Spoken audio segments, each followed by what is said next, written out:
මං හිතන්නේ ගොඩක් කලාවට අපිට අමතක වෙන දෙයක් තමයි our parents are also living their life for the very first time. So I decided to take my mom on a date last week. අපි මුලින්ම ගියේ ස්පාසිලෝන එකේ ස්පා එකට. එතනින් අපි දෙන්න royal foot ritual දෙකක් කරගත්තා.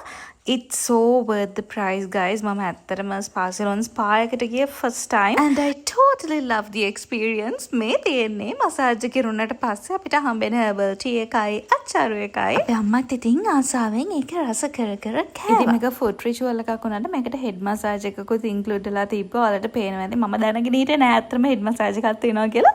අන්තිමේ මම මෙන්න මෙහෙම තෙලුත් පෙරාගෙන නිකන් අර පාර යන බැරි මට්ටමේ තමයි හිටියේ.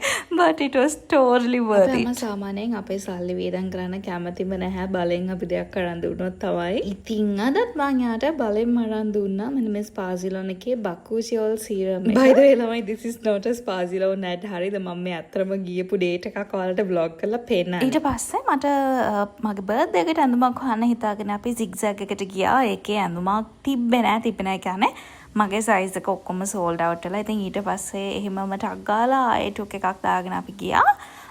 ඇලූරා එස්ට්‍රේලා කියන එකට. මොකද ඒකේ මම දැක්ක ලස්සන ඇඳුම් වගේ දාලා තියෙනවා ඔන්ලයින්. ඉතින් ඒකෙත් මං හිතන විදිහ එකක් තිබ්බේ නැහැ. බට් අන්තිමේ මම එකක් ගත්තා. මම එක පෙන්නන්න. මේක නෑ ළමයි ඇත්තටම හොඳ කලෙක්ෂන් එකක් තියෙනවා. ඔයාලට ගිහිල්ලා try on ගලම ගන්න පුළුවන්. ස්ටාෆ් එකත් හරිම friendly.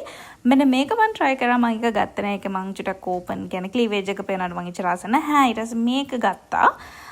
එක් ගතගෙන අම්මා අරන් දුන්න බර්ත්ඩේ එකට. ඉතින් ඊට පස්සේ අපි දෙන ලන්ච් ගන්න ගියා ෂනාස් වැල්ලවත්ත. මම හරිම ආසයි ඉන්දියන් කන්න අපේ අම්මත් ආසයි. ඉතින් ඒ නිසා අපි බිරියානි එකකුයි බටර් චිකන් එකකුයි දෙකම order කරා. I know it's a weird combo but trust me it's so good. ඊට පස්සේ හැමම අපි ගියා naturals එකට අම්මගේ eyebrows හදාගන්න. So that was the end of our date. මට අම්මව හැමදාම හැම week එකම dates වලට එක යන්න විදිහක් නෑ. මොකද අම්මා lives in Anuradhapura and I live in Colombo. So we meet like twice a month or once a month probably. I hope you all will take this as a sign to treat your mom to something nice whenever you can.